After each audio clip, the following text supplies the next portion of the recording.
తెలుగు హీరోల్లో అత్యద్భుతమైన నటుడితను. చిన్నప్పటి నుంచే చాలా ప్యాషన్‌తో భరతనాట్యం నేర్చుకొని, నటన మీద విపరీతమైన మక్కువతో తన తాతగారైన స్వర్గీయ నందమూరి తారక రామ గారి మనవడుగా, చిన్నప్పుడే ఎన్టీఆర్ అని నామకరణం చేసుకొని తాతకు దగ్గ మనవడుగా అనిపించుకున్నాడు. 'బ్రహ్మర్షి విశ్వామిత్ర' అనే ఒక సినిమాలో చైల్డ్ ఆర్టిస్ట్‌గా నటించడంతోనే ఎన్టీఆర్ గారికి కంటబడి ఎన్టీఆర్ గారి దీవెనలు అందుకున్నారు. శభాష్! ఈ అబ్బాయి నటుడుగా మంచిగా రాణిస్తాడని చెప్పేసి ఆ రోజు హరికృష్ణ గారితో అంటాం. హరికృష్ణ గారు కూడా అవును అనుకుని చేయటం అనేది అలాగా అతని కెరియర్ చిన్నగా స్టార్ట్ అయింది. ఆ తర్వాత 14 సంవత్సరాలు వచ్చేసరికి 'రామాయణం' అనే ఒక సినిమా. ఆ రోజుల్లో చాలా పెద్ద ప్రొడక్షన్ అది. ఎంఎస్ రెడ్డి గారు ఎంతో పెద్ద సినిమాని చిన్న పిల్లలతో చేయాలనే ఒక ఆలోచన నచ్చి, రామాయణం అంతా కూడా చిన్న పిల్లలతో చేస్తా, అది కాతే చిన్న పిల్లలని చెప్పకూడదు, నిజమైన రామాయణం ఇలానే ఉంటదని చెప్పాలని దర్శకుడు గుణశేఖర్ గారితో చేసిన ప్రయత్నంతో ఒక్కసారిగా స్క్రీన్ మీదకొచ్చాడు. అప్పటికి అతనికి 13 సంవత్సరాల నుండి 14 సంవత్సరాలకు అడుగుపెట్టాడు. తాతగారు తన సినిమా చూడకుండానే ఆ సినిమా రూపుదిద్దుకుంది.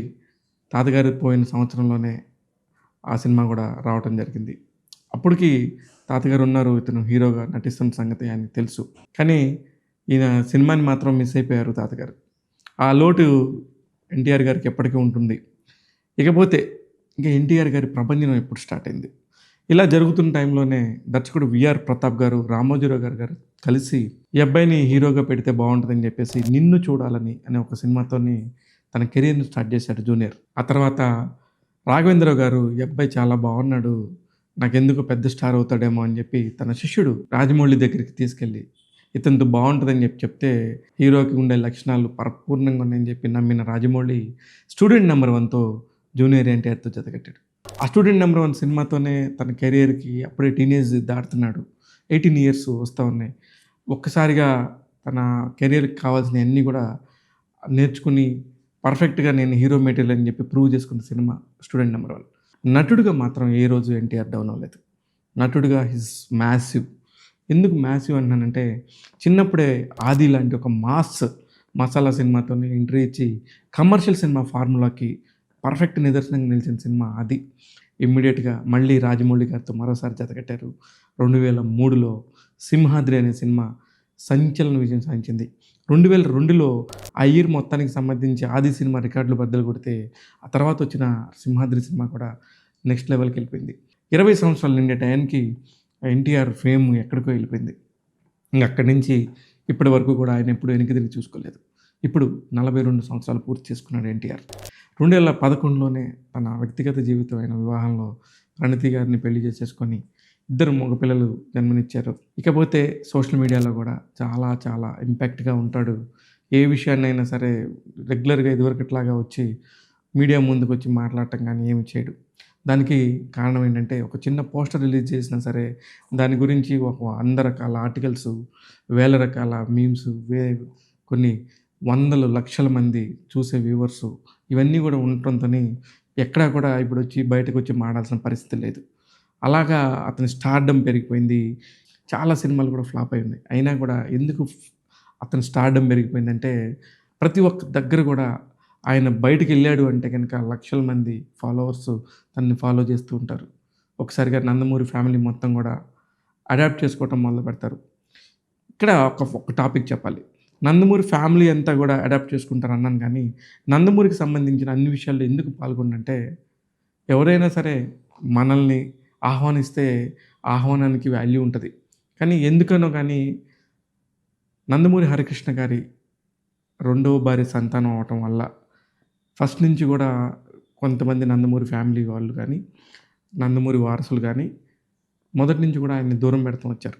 కానీ 2009 ఆ టైంకొచ్చేసరికే అందరూ గూడా తారక్‌ని దగ్గరికి తీసుకోవటం మొదలైంది. హరికృష్ణ గారు, కళ్యాణ్ రామ్ గారు అందరూ ఒక్కటైపోయి తన ఫ్యామిలీ అనుకోని ఎన్టీఆర్‌ని ఆదరించడం మొదలుపెట్టారు. అప్పుడు 2009 ఎలక్షన్స్‌కి కూడా ఎన్టీఆర్ ప్రభంజనం అబ్బా! ఎలా ఉంటదని జెప్పేసి అప్పుడు చూసారు. అప్పుడు చూస్తే తారక్ వయసు కేవలం 25 సంవత్సరాలు మాత్రమే. జనం అందరూ గూడా నందమూరి తారక రామారావు, నందమూరి తారక రామారావు అన్నట్టుగా తన తాతగారిని ఈయనలో చూసుకునేవారు. అంతగా ఉన్న టైంలో అతనికి యాక్సిడెంట్ అయింది. మళ్ళీ అతను బట్టకట్టి బయటకొస్తాడని అనుకోలేదు. కానీ మొత్తానికి వచ్చారు.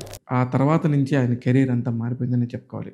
ఆ తర్వాత కమర్షియల్‌గా గానీ, హీరోగా గానీ తన నెక్స్ట్ లెవెల్‌కి చేరుకున్నాడు. 2010లో 'అదుర్సు' సినిమాతోని ఆయనలోని కామెడీ యాంగిల్ గూడా బయటకొచ్చింది.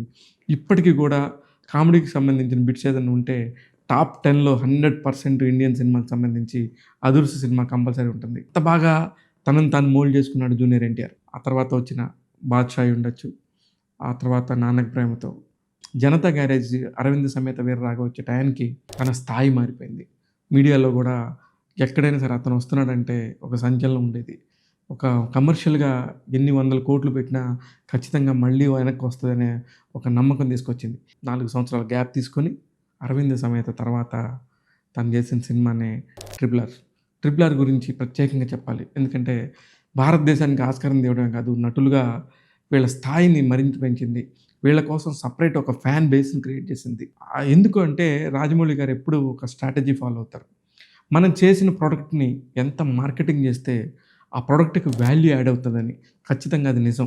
కేవలం రాజమౌళి గారు వల్లే ఈ రోజున తెలుగు సినిమా హీరోలందరూ కూడా పెద్ద మార్కెట్‌లోకెళ్ళి పాన్ ఇండియా రేంజ్‌లో సంచలనాలు సృష్టిస్తున్నారంటే బికాస్ ఆఫ్ రాజమౌళి గారి వల్లే అని చెప్పాలి.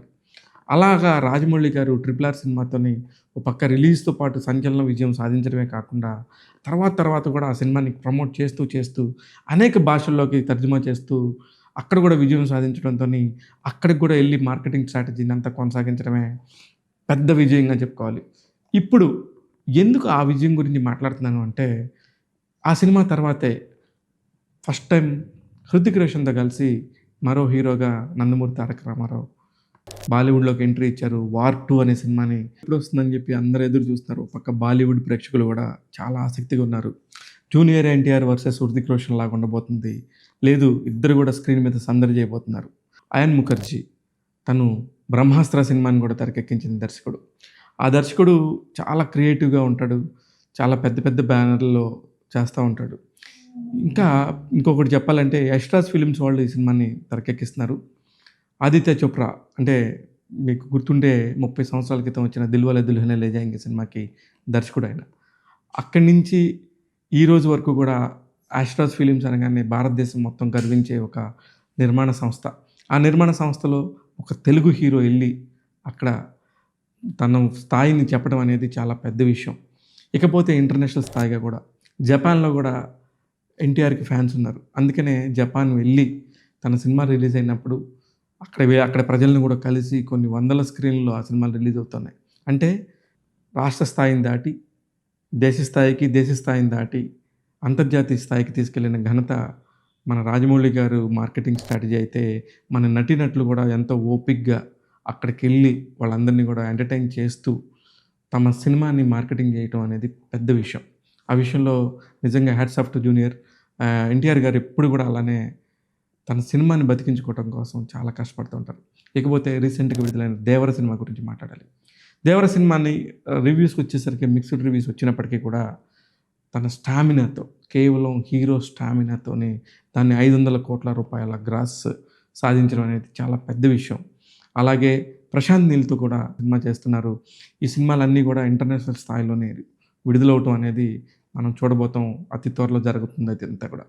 ఇలాగా ఎన్టీఆర్ అనే అతను చిన్నప్పటి నుంచి కూడా ఫ్యామిలీ గురించి వివక్షకు గురయ్యి ఎంతో రాటుతాలిపోయి తన ఫ్యాన్స్ వేరు, మరొకళ్ళ ఫ్యాన్స్ వేరు అన్నట్టుగా ఉంటూ తనకంటూ తాను ఒక సామ్రాజ్యాన్ని నిర్మించుకున్నాడు. అలా నిర్మించుకొని ఈరోజు ఇంత ఫ్యాన్ బేస్‌ని క్రియేట్ చేసుకొని సినిమా కెరియర్‌లో కూడా అత్యద్భుతమైన విజయాలు సాధించి ఈ రోజున ఈ స్థాయిలో నిల్చున్నాడు. హ్యాట్స్ ఆఫ్ టు జూనియర్ గారు. మీరు ఈ రేంజ్‌కి రావటం తెలుగు వారందరికీ గర్వకారణం. ఎందుకంటే తెలుగు అనగానే అది మీ సొంత చిరునామా అయిపోతది. తెలుగు రాష్ట్ర ప్రజలందరికి కూడా నా వాళ్ళు అనుకునేటట్టుగా మీ తాతగారు నినదించారు.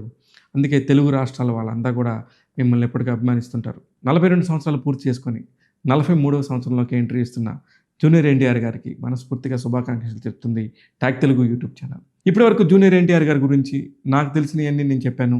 మీకు తెలిసినయి ఏమన్నా మిస్ అయితే కూడా మీరు కూడా తెలియజేయండి కామెంట్స్ రూపంలో. అయన్నీ కూడా నేను మళ్ళీ నెక్స్ట్ వీడియోలో చేయడానికి ప్రయత్నిస్తాను. ఇలాంటి ఇంపార్టెంట్ డేస్‌కి సంబంధించి ఇంపార్టెంట్ వ్యక్తుల గురించి ఎప్పటికప్పుడు మీకు అందిస్తూ సమాచారం సేకరిస్తూ నాకు చేతనైన వీడియోస్ అన్నీ కూడా చేస్తూ మీ అందరికి దగ్గరవుతాను. చూస్తూనే ఉండండి. నేను మీ శివ మల్లార్.